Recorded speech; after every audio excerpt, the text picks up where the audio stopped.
Yang pertama itu kan, kalau saya sih mengutip 7 keajaiban rezeki, Pak. Rasulullah juga kan berdagang. Iya, namanya usaha itu pasti, Pak. Ada, Pak. Resikonya itu. Wah, ya biasa. Kalau penolakan itu udah pasti, Pak. Ya, namanya sales itu, emang awal-awal saya jadi sales itu bawaannya itu bingung. Ketakutannya itu ya mungkin ditolak, ditanya nggak bisa jawab. Kalau kerja udah di mana-mana, Pak. Sebenarnya saya pernah kerja di pabrik papan, pernah dagang majalah juga, pernah juga saya kerja di KFC.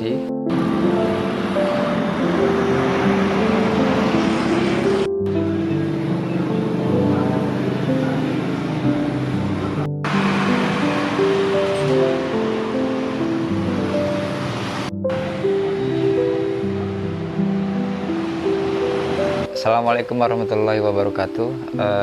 Perkenalkan, nama saya Arudi. Saya saat ini sedang menekuni kegiatan usaha di poultry, di mana produk yang saya jual itu untuk kebutuhan hewan-hewan, dari kebutuhan hewan ayam, kucing, sapi, kambing, burung, segala kebutuhan hewan, baik dari pakan, obat-obatan maupun aksesoris. Toko saya beralamat di Jalan Senopati, Karanganyar, Jati Agung, Lampung Selatan. Saya mulai mengenal dunia pakan itu dari 2010, Pak. Kebetulan ada teman-teman kita dulu membuka usaha di pakan burung. Nah, kebetulan di 2010 itu saya coba belajar mengenal produk-produk untuk pakan burung itu ternyata berbeda. Di pakan burung itu toko-tokonya itu lebih humble, lebih enak diajak komunikasi, lebih kekeluargaan. Nah, di situ saya mulai merasakan jatuh cinta sama pekerjaan ini gitu loh. Karena sebelumnya saya pernah bekerja di farmasi, di obat-obatan maupun di distributor kopi, distributor obat-obatan, terus maupun di snack. Ada sesuatu yang berbeda di toko-toko pakan ini. Mereka yang pasti kita langsung ketemu sama pemiliknya. Jadi kita langsung merasa dekat, langsung merasa komunikasi. Jadi saya di situ merasakan kenyamanan. Ada rasa nyaman yang saya rasain saat ini pada saat saya berkunjung ke toko-toko, ngobrol sama toko-toko. Disitulah saya tersirat pengen mencoba membuka toko yang sama lah. Ya, alhamdulillah saat ini saya sudah memiliki 2 toko. Jaraknya tidak berjauhan dari toko yang satu dengan toko yang 2. Alhamdulillah saat ini masih berjalan. Bekerja udah di mana-mana, Pak. Sebenarnya saya pernah kerja di pabrik papan. Saya pernah, namanya PT Parindo Permai. Saya dulu pernah kerja di situ. Itu lulusan sekolah. Kebetulan saya hanya lulusan SMA. Terus saya mulai belajar kerja di dagang. Pernah dagang majalah juga. Pernah juga saya kerja di KFC. Setelah lepas dari KFC saya pernah kerja di dealer, tapi nggak lama, hanya 6 bulan. Terus saya kerja di farmasi, kebetulan di distributor obat-obatan. Saya 4 tahun di situ. Nah, dari semenjak karir saya mulai berkembang itu semenjak saya masuk di perusahaan farmasi itu, Pak, di distributor obat-obatan di situ. Karena saya mulainya itu dari office boy, Pak. Dari office boy, terus saya naik jadi sales canvasser, jadi sales promotor. Akhirnya saya di situ mulai tahu bagaimana rasanya jadi sales. Belajar jadi sales itu semenjak saya di distributor obat-obatan. Mulai saya diangkat dari office boy ke sales itu kalau nggak salah tahun 2007. Karena saya masuk itu di 2006, 2007 saya diangkat jadi sales. Di situ saya mulai belajar jadi sales. Akhirnya di 2010 saya resign, dan di 2010 itu saya mulai tahu di dunia pakan hewan. Ya sama, ya office boy itu ya pekerjaannya seperti itu, sama. Nyapu-nyapu, bersih-bersih kantor, nyapu, ngepel, melayani karyawan-karyawan yang sales, karyawan administrasi, minta bikin kopi saya buatin, minta bikin teh saya buatin, dapur harus bersih, ya kan. Ya pokoknya ada rumput yang panjang-panjang ya saya potong-potong, ada sampah yang berserakan saya bersihkan gitu loh, ya kan. Ya seperti itulah, seperti halnya pekerjaan yang lain lah, cuma posisinya saya kerja di kantor distributor. Dari pagi sampai sore. Dari pagi itu saya kalau jadi office boy, karena saya office boy, jadi datang itu harus dari pagi saya harus sudah saya biasa standby itu dari jam 6, paling siangnya itu jam setengah 7, karena jam 8 itu, jam setengah 8, jam 8 itu karyawan-karyawan sales itu sudah pada datang. Jadi mereka datang itu kondisi di kantor harus sudah bersih. Datang lebih awal, pulang terakhir. Kadang kita nginep di situ. Kadang stay karena kan emang ada yang nginep di situ, ada yang pulang. Nggak ada rasa apa-apa, saya taunya kerja aja udah. Karena saya ada tanggung jawab waktu itu saya kerja di farmasi sebagai office boy itu saya sudah punya anak dua, dan masih kecil-kecil, dan itu saya tidak kepikiran saya mau malu. Nggak kepikir saya, gengsi lah mau ketemu kawan jadi office boy, nggak kepikir sama sekali saya, karena ada keluarga yang harus saya tanggungi, saya nafkahin di situ. Jadi saya pun pernah sebenarnya ngelamar di farmasi itu, saya ngelamar jadi sales Pak, bukan jadi office boy. Jadi kebetulan yang kosong itu posisi office boy 1, posisi sales 1. Saya ngelamar jadi sales, cuman saya disuruhnya jadi office boy, lantaran karena saya tidak punya pengalaman jadi sales, sehingganya saya terima tawaran itu. Dari pihak kantor itu sendiri pun sempat meragukan kinerja saya karena saya ngelamar jadi sales tapi kok mau jadi office boy. Nggak nyampe 2 tahun saya akhirnya di situ dapat informasi ada bukaan untuk jadi sales canvasser. Akhirnya saya mengajukan diri untuk ikut tes jadi sales canvasser. Apapun resikonya saya ambil saat itu. Ya saya bilang sama kepala cabang bahwasanya saya bertanya apakah informasinya ada bukaan untuk jadi sales canvasser. Kalaupun emang ada kesempatan untuk tes, saya mau maju ikut tes. Karena kalau saya nggak mencoba, saya nggak pernah tahu Pak, saya berhasil atau gagal, gitu Pak. Saya lebih baik gagal nggak apa-apa, yang penting saya udah coba, gitu kan. Resikonya waktu itu dibilangin kalau seandainya kamu boleh ikut tes, tapi setelah kalau kamu gagal tes, resikonya kamu harus resign. Nggak apa-apa, apapun resikonya saya ambil saat itu. Jadi ya kebetulan emang saya pengen ada perubahan dalam hal kerja, dalam hal karir ya. Karena ya apalagi ekonomi udah pasti orang pengennya arahnya ke sana. Untuk memperbaiki ekonomi ya harus ada berani untuk ngambil resiko apapun. Apalagi di dunia bisnis itu isinya resiko. Kalau tidak berani ngambil resiko, lebih baik tidak bisa berbisnis. Kalau penolakan itu udah pasti Pak. Ya namanya sales itu emang awal-awal saya jadi sales itu bawaannya itu bingung, takut. Ya paling namanya orang baru belajar jadi sales itu ketakutannya itu ya mungkin ditolak, ditanya nggak bisa jawab, iya kan? Ya malu, iya kan? Nggak hafal produk knowledge, ya kan? Kadang toko-toko juga nanya ini harga berapa? Apalagi waktu itu ngampasnya obat manusia, ya kan? Obat-obat etikal kan, obat-obat bebas, ya kan? Otomatis kan yang namanya customer itu kan pasti bertanya ini obat apa, fungsinya apa gitu loh, iya kan, expirednya dan segala macam. Kalau kita nggak bisa jawab kan kita juga malu kan gitu loh. Ketakutannya kita nggak bisa jawab, ditolak, itu belum siap, namanya sales kan. Ternyata emang penolakan itu dalam dunia sales itu hal yang biasa gitu loh. Justru yang saat ini kekhawatirannya itu bukan penolakan saat ini. Kalau saya udah berapa tahun ini saya menjalankan sebagai profesi sales, penolakan itu bukan sesuatu yang ditakutin. Justru yang harus diwaspadai itu pada saat kita diterima oleh toko. Karena pada saat kita melakukan penawaran produk ke toko, kita ditolak, kita tidak punya tanggung jawab apapun. Ya sudah, barang ditolak kok. Jadi kita tidak ada beban, tidak punya tanggung jawab untuk melayani beliau. Tapi pada saat produk kita diterima oleh toko, kita punya tanggung jawab harus melayani toko tersebut dengan baik. Toko minta, kita harus siap kirim, antar. Toko nelpon, kita harus siap angkat. Telepon WA, harus kita balas gitu loh.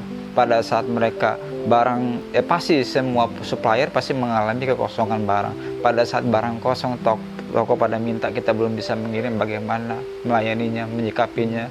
Supaya harus minta hari ini baru bisa terkirim berapa hari kemudian. Kalau marah wajar, karena toko itu namanya dia itu mau jualan gitu kan, wajar. Mungkin dia terus-terusan nanya karena emang ada yang nanya gitu loh. Makanya dia nanya sama kita, kapan barang dikirim gitu loh. Ya jadi kita harus siap melayani gitu loh. Justru yang terberat itu bagaimana caranya kita melayani toko pada saat produk kita diterima. Justru kalau penolakan itu hal yang biasa, itu udah jadi sarapan pagi, makan siang, makan malam gitu loh bagi saya.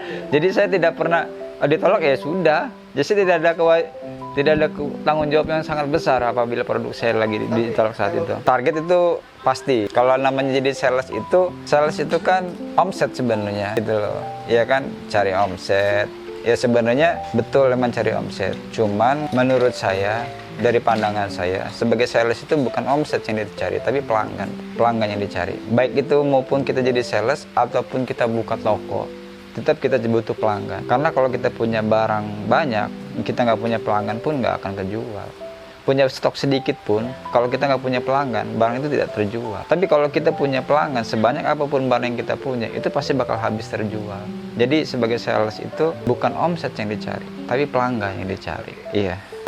Posisi saya sih emang saat ini kan masih bekerja di perusahaan, kebetulan di perusahaan pakan hewan juga, pakan burung, di perusahaan yang bergerak di pakan hewan, dan saya sebagai salesnya. Dulu emang saya pernah tergabung dalam IO, event organizer, itu untuk kegiatan lomba burung. Lomba burung sebagai penyedia kepanitiaan atau tenaga jasa di situ. Saya tergabung di IO tersebut itu dasar awalnya itu supaya saya lebih mudah untuk mendekati pemain burung, karena customer, end user jatuhnya, langsung memakai. Karena selama ini sebelum saya bergabung di IO itu hubungan saya hanya sebatas sampai toko gitu loh. Nah, begitu saya terjun di dunia IO, event organizer, hubungan saya itu langsung ke end user, Pak. Langsung ke pemakai. Dan itu sangat luas hubungannya. Dan di situ end user itu dari semua kalangan, Pak. Pemain burung hobi itu dari semua kalangan. Di situ ada polisi, di situ ada tukang es, di situ ada tukang bangunan, di situ ada yang masih mahasiswa, ada yang pelajar, ada yang pejabat, ada yang anggota DPR, ada yang kerja di swasta, ya campur aduk di situ, Pak. Dari perusahaan itu paling hanya untuk berpromosi sponsor. Nah, itu salah satunya saya tergabung di IO, itu mempermudahkan saya untuk berpromosi di situ, Pak. Selain saya untuk mempermudah saya berpromosi, saya juga lebih mudah dekat dengan end user, sehingganya mereka jauh lebih percaya kan. Saya pernah mulai merintis di toko pakan itu, mulai buka itu sebenarnya niatnya udah lama. Dari saya mulai tergabung di 2010, mulai berkecimpung di dunia pakan, saya sudah sangat tertarik. Cuma kan waktu itu kebetulan modalnya tidak ada, modalnya nggak ada, akhirnya harus ngumpulin kan. Saya mulai pertama kali mulai toko itu, buka toko itu di 2015. Saya sudah mulai coba buka toko kecil-kecilan sampai 2017. 2017 saya buka, terus saya sampai 2019, 2 tahun.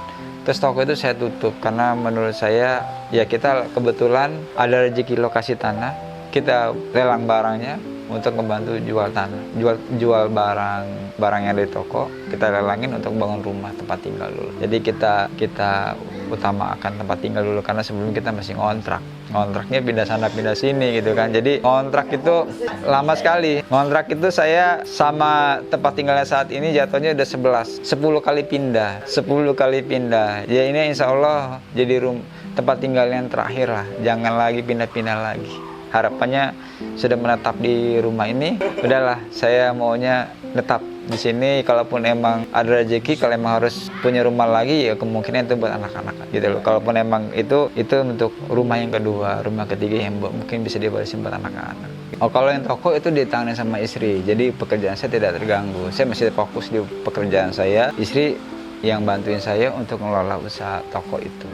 Jadi artinya saya hanya membantu beliau dari hubungan toko-toko besar yang saya dapat untuk mendapatkan produk untuk ngisi toko saya. Terus dia tetap fokus, saya bisa tetap fokus bekerja, istri saya bisa membantu saya. Dan alhamdulillah sampai sekarang masih berjalan. Luar biasa, iya luar biasa, supportnya luar biasa. Artinya emang harus ada campur tangan orang rumah gitu loh. Emang harus ada restu dari kedua belah pihak, itu harus ada restu namanya usaha itu.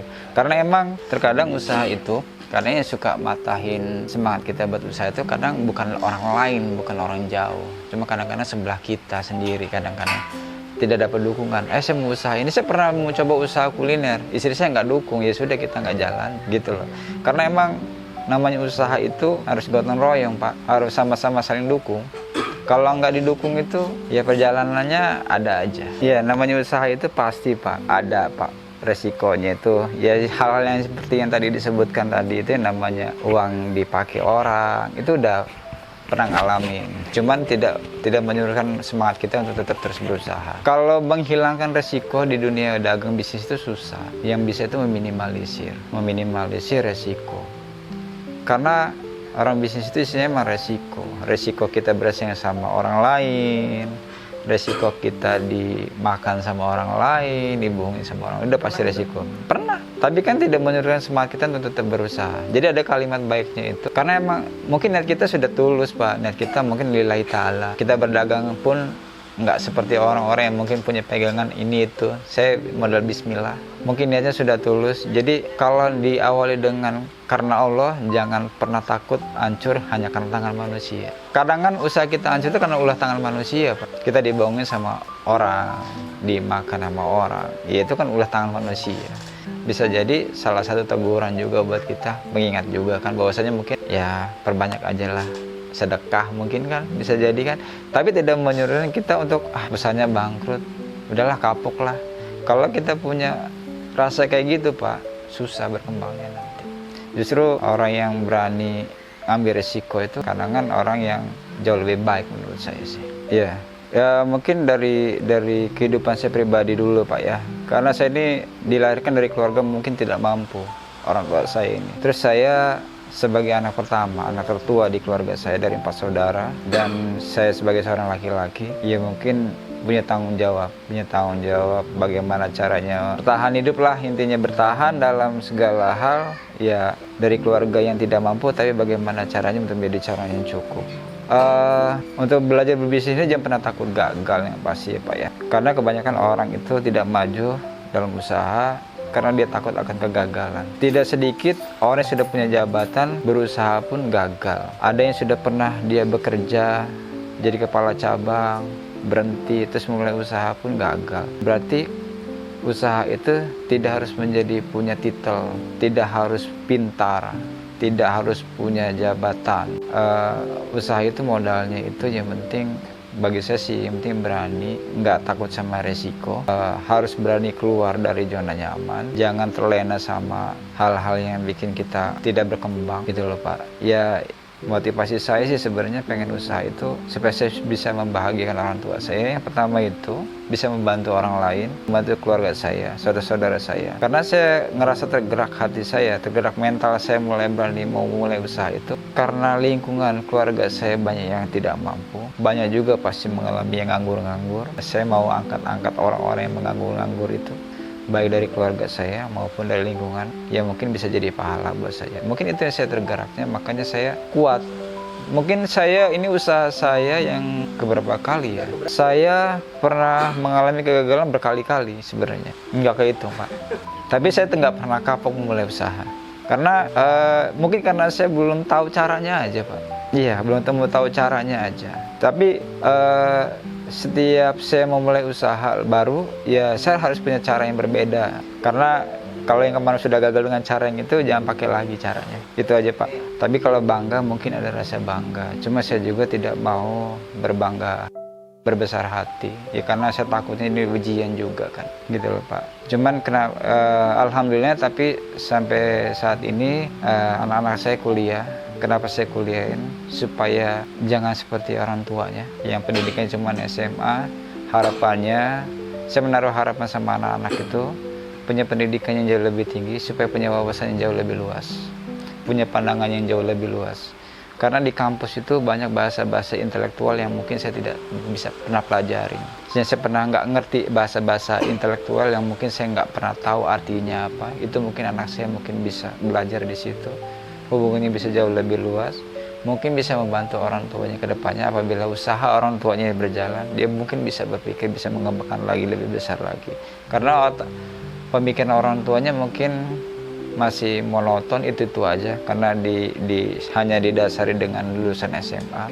Buat rekan-rekan semua yang mungkin masih di seputaran Desa Karanganyar Jati Agung yang membutuhkan kebutuhan hewan, baik itu ayam, sapi, kambing, bebek, burung, kucing, bisa merapat ke toko saya yang beralamat di Pasar Karanganyar, Jalan Senopati, Karanganyar, Jati Agung, Lampung Selatan. Nama tokonya Rumah Pakan.